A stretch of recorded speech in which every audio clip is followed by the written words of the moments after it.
भक्तमाल मैत्रेय ऋषि की कथा। भगवान जब इस धराधाम को छोड़ करके जाने का समय आया, तब विदुर और उद्धव जी और मैत्रेय ऋषि को ज्ञान दिए और बोले कि इस ज्ञान को विदुर जी बाद में मैत्रेय ऋषि से उस ज्ञान को आकर के ले लेंगे। विदुर को बात बाद में पता चली कि भगवान इस धराधाम को छोड़ करके जा चुके हैं, तो उद्धव जी से पूछा कि जाते समय भगवान मुझे भी स्मरण कर रहे थे। उद्धव जी ने कहा कि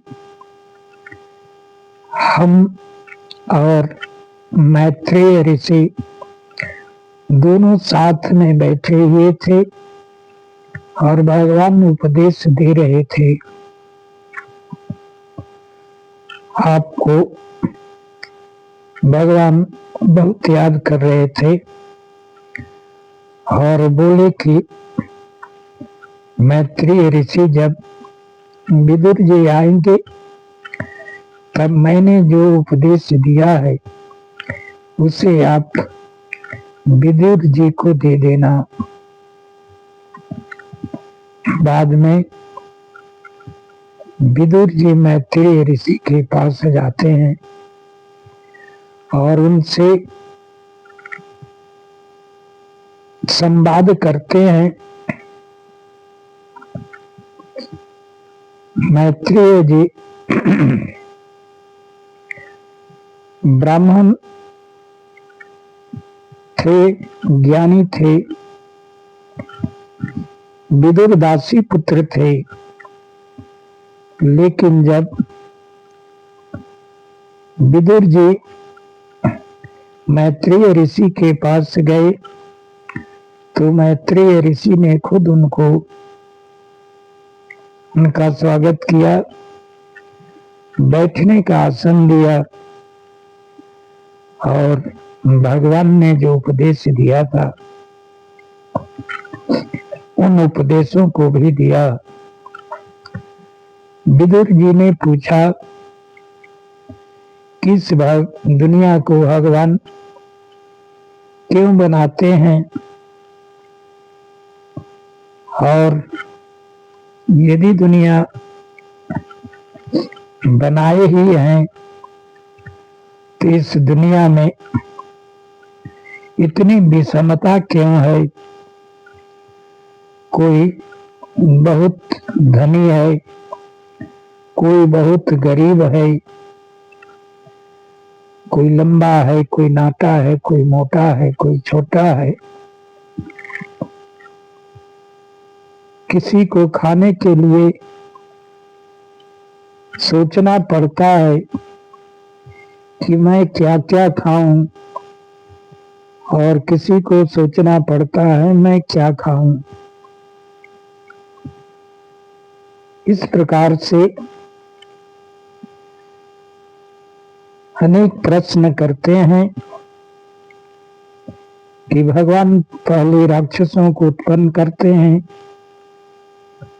फिर संसार पर अत्याचार कराते हैं और फिर उन राक्षसों को मारने के लिए आते हैं।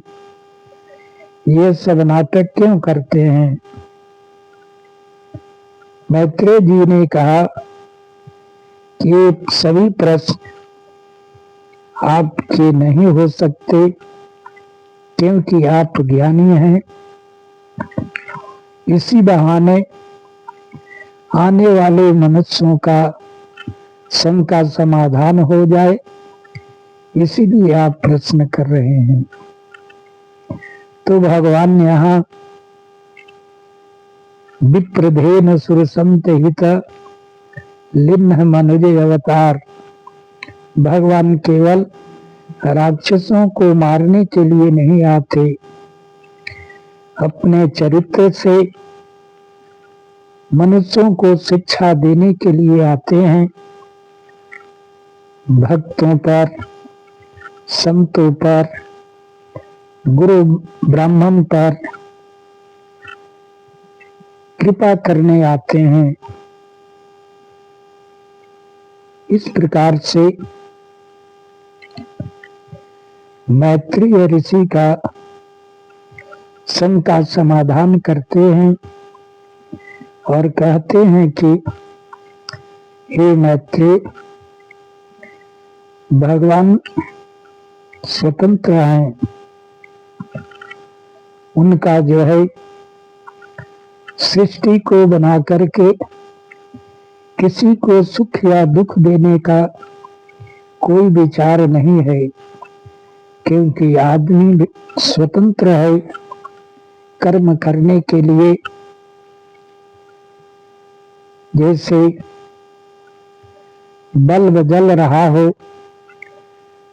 तो आप उसमें अच्छी पुस्तक पढ़ रहे हैं कि खराब पुस्तक पढ़ रहे हैं, इससे बल्ब को कुछ लेना देना नहीं है। उसी प्रकार भगवान आपको स्वतंत्र रूप से संसार में भेजते हैं और आप जैसा कर्म करते हैं उसी कर्म के अनुसार आपको फल मिलता है। इसलिए कहा गया है अवश्यमेव भोक्तव्यम कृतम कर्म शुभाशुभम।